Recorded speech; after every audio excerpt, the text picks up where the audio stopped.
Namatay ang isang taxi driver na biglang binaril at ninakawan pa sa Cebu. Ang dumali sa kanya, hold-upper na nagkunwaring pasahero.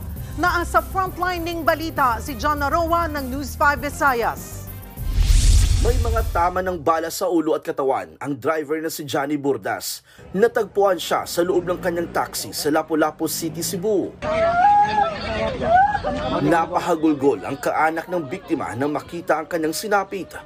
Bago ang krimen, nahagip sa CCTV ang pagdaan ng kanyang taxi sa isang highway alauna na madaling araw kahapon. Pumasok ito sa isang bakanting lote. Ilang oras ang lumipas, hindi na ito lumabas. Hanggang sa isang residente ang nakakita na duguan na ang driver. Hold up ang tinitingnang motibo sa krimen dahil wala na ang cellphone at wallet ng biktima. Possible, nagpahinga siya dun sa area, tapos lumapit tong suspect, nagpanggap na pasahero. Binaril siya mula sa labas kasi basag yung side ng salamin ng pintuan.